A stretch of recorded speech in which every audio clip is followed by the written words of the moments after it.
આપણે રાજકોટના લગભગ 594 જેવા ગ્રામ પંચાયતમાં અમે જોઈએ છે કે દર વર્ષે 3 થી 4 કરોડનો જે છે લાઇટનો બિલ આવે છે.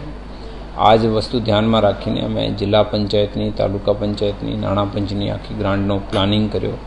જિલ્લા પંચાયતની બોડી, તાલુકા પંચાયતના જે પ્રમુખશ્રી છે આના સાથે પણ અમે મિટિંગ કરી અને પછી અમે પ્લાન કર્યો કે દરેક ગ્રામ પંચાયત ઉપર જેવી રીતનું માનનીય વડાપ્રધાન શ્રી અને મુખ્યમંત્રી શ્રી રિન્યુએબલ એનર્જી ઉપર ભાર મૂકે છે, તો એવી જ રીતે કે સોલર રૂફટોપ આપણે લગાવીએ અને રાજકોટ જિલ્લાને સેચ્યુરેટ કરીએ. 100% ગ્રામ પંચાયતોમાં સોલર રૂફટોપ લગાવીએ.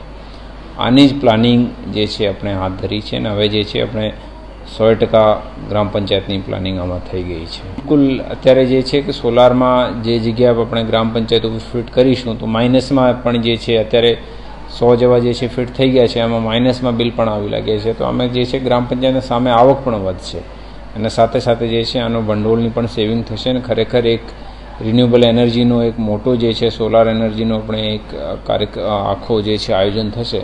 તો બધાને ફાયદો છે, ગ્રામ પંચાયતને પણ ફાયદો છે, પર્યાવરણને પણ ફાયદો છે, પછી જે છે વીજ કંપની છે આને પણ ફાયદો છે. તો એવી રીતે જે છે કે અમે પ્લાનિંગ કર્યો છે અને આમાં એપ્રિલ અંતિમ સુધીમાં જે છે 100% ગ્રામ પંચાયતો પ્રથમ જિલ્લો પણ છે જેની 100% ગ્રામ પંચાયતો ઉપર સોલર રૂફટોપ લાગી જશે અને આ મુજબ જે છે અમારો એક જિલ્લા પંચાયતનો એક અભિગમ પણ છે અને અચીવમેન્ટ પણ છે.